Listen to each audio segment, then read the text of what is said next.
46માં વચનામૃતમાં માહેશ્વર ભટ્ટ સ્વામિનારાયણ ભગવાન પાસે સભામાં આવ્યા હતા.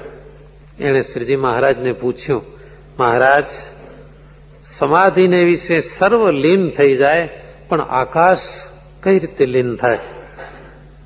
સ્વામિનારાયણ ભગવાને આકાશનું રૂપ કહ્યું છે. બહુ ઊંડું વચનામૃત છે આ, જલ્દી ન સમજાય એટલું ગહન વચનામૃત છે. અત્યારે જે વિશ્વમાં અણુ વિજ્ઞાન ચાલે છે એનું મૂળ આ વચનામૃતમાં છે. જેમ કે શ્રીજી મહારાજના શબ્દો છે, તમામ પદાર્થમાં આકાશ રહ્યો છે, કોઈ પણ વસ્તુમાં આકાશ છે. પૃથ્વીની એક રજ અતિ ઝીણી હોય, ઝીણામાં ઝીણી રજ જેને અણુ કહેવાય છે. સૂર્યનું એક કિરણ બંધ મકાનની અંદર આવતું હોય તો એમાં અણુ ઉડતા દેખાય. તો સ્વામિનારાયણ ભગવાન કહે છે કે ઝીણામાં ઝીણી એક રજ એમાં આકાશ છે, અને એ રજના કોટાન કોટી કટકા કરો. આ તો શક્ય જ નથી લાગતું ને.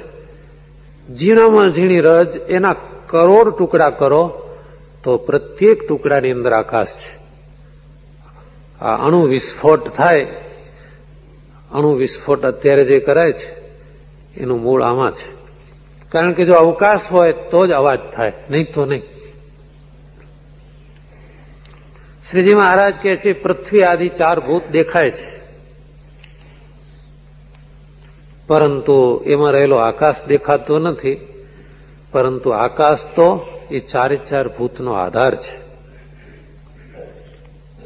બ્રહ્માંડ સામે જુઓ કે પિંડ સામે જુઓ, શરીર સામે કે ઝીણામાં ઝીણી વસ્તુ સામે જુઓ, પણ બધામાં આકાશ છે. વૃક્ષમાં આકાશ છે તો ફળ પુષ્પ એમાંથી બહાર આવે છે.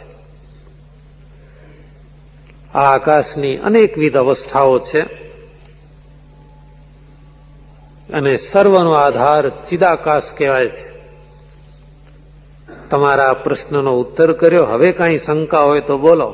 ત્યારે માહેશ્વર ભટ્ટ કહે છે, અન્ય હરિભક્તો કહે છે, મહારાજ હવે તો કોઈ સંશય ન રહ્યો.